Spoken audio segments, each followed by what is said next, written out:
To the Gregolog, it's a hangar of hope and a laundromat of despair.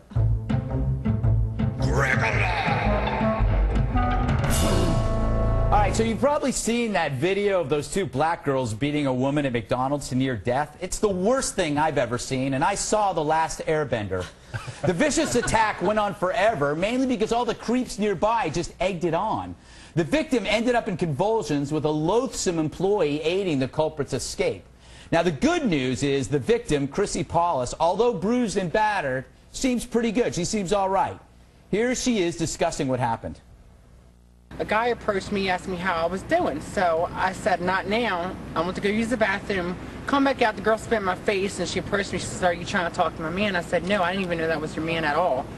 So the other girl came up, spit in my face, and they started ripping my hair, throwing me on the floor, kicking me in my face. Then I got up and I tried to hit the other girl, like I had her in the corner to try to get her off of me, and the other girl came up and started kicking me in my face, punching me in my nose, ripped my earrings out of my earlobes, and I'm really appalled about how all my charges have been brought on the internet. That has nothing to do with what the fight was caused. And, you know, they're just putting my information out there to completely put my whole government out there. And I felt like it was wrong. But really, to tell you the truth, though, they just seemed like they wanted to pick a fight that night. They really did. And come to find out that the girl was 14 years old, I was shocked. I was shocked. I gotta say, she's delightful, like a spunky Avril Lavigne, but way hotter. Anyway, I say that knowing she's transgendered, but since that fact has emerged, law enforcement is considering prosecuting this as a hate crime.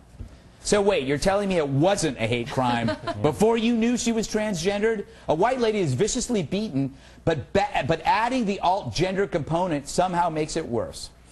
Sorry, but why should that have any impact on the barbarism of the crime? The person is a person, end of story. You don't need to add hate to this, especially when the hate was never there. The victim even says that these people were just looking for a fight.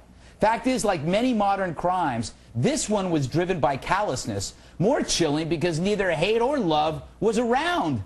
The folly of hate crime law is that it mistakenly views the original crime as not quite bad enough. Anyway, screw the child obesity epidemic. The real danger isn't what kids are eating, but the horrible kids themselves. Michelle Obama, listen to me. Maybe it's about time your task force focused on morality instead of menus. And if you disagree with me, you, sir, are a racist homophobe.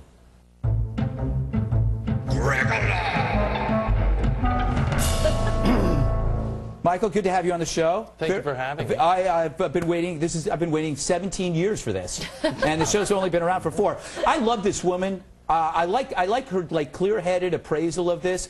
What do you think about the idea of it being a hate crime after she's transgendered? Isn't that odd? Yeah. To me, first of all, I like how clear-headed she was about everything, A. B, I loved her accent. I'm glad she seems to be sort of okay now. Yeah. I don't want to... She didn't have an accent beforehand, though. No? That's the problem. Yeah, Bill, that's rough. Bill, that's awful. Yeah. It's like she's almost like a John Waters movie, horror slash horror film. Yeah. You know, that's how it is. But to me, I don't know, regarding the whole hate crime thing, I sort of think it's good intentions with horrible results, yet again. And to me, making things a hate crime, it's a little bit like playing a game of politically correct poker, where, like, I see your 2 disadvantaged black girls, and I give you a transgender girl.